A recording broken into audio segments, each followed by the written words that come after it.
Magandang umaga po sa inyo lahat. Magandang umaga din, Father. Isang araw matapos ng muling pagkabuhay ni Jesus, naharap po tayo sa dalawang klase ng reaksyon sa pagkabuhay ni Jesus. Two reactions to the resurrection of Jesus. Nakita natin si Maria Magdalena kasama ng isa pang Maria na takot pero nagalak sa muling pagkabuhay ni Jesus. At kanilang nakasulubong pa si Jesus ng pangalawang beses sa kanilang paglalakbay. Kaya hindi na riyan ang mga gwardya, mga kawal, mga punong saserdote at mga matatanda ng bayan na kahit makita at mabalitaan ang lahat na nangyari, patuloy na hindi naniwala at sa halip nilayon pang itago ang mabuting balita. These two groups that we have on Easter, Mary Magdalene, those who believe, and the guards, the Pharisees, the chief priests, and the elders who did not believe.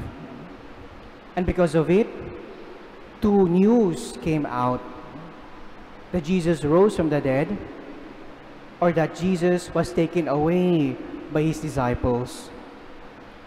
At kahit parehong mga testigo sa pagkabuhay ni Jesus, patuloy pa rin na mayroong pagdududa at pag-alinlangan.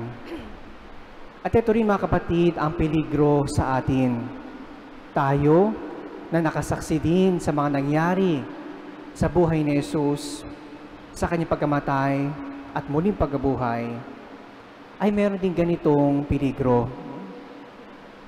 We are faced with the danger of doubt, of fear also. And how could we avoid this kind of reaction? To not believe despite being witnesses? Only if we recognize the ever-presence of God in our lives. Kapag nakikita natin na nariyan lagi ang Panginoon sa ating buhay, patuloy na gumagalaw sa ating buhay, tulad ni Maria Magdalena na nakita uli si Jesus, doon lamang tayo magiging matatag sa ating pananampalataya. And where can we see the presence of Jesus in our lives? He's always present there. The risen Lord is present in our Holy Eucharist, in the Bible, in the sacraments that we perform, in our prayer, and in our saints, in our brothers and sisters who continue to believe. God is always present in our lives. That is why we are called, especially in this Mass, to renew our faith, to see God's loving hand always moving in our lives. And so, like Mary Magdalene and the other Mary, because we ourselves have always seen God's presence in our lives, we too might become inspiration to others.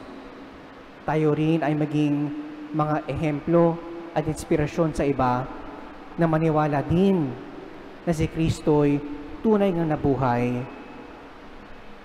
And so, because of our continuous witnesses of God in our lives, we could also say, like in our responsory, "Keep me safe, O God, you are my hope." Ikaw, Panginoon, ang aking pag-asa, kahit madilim man ang mundo, kahit maraming hamon at problema sa buhay, dahil patuloy ako naniniwala, patuloy kita nakikita sa aking buhay, at ikaw ang aking pag-asa. Amen.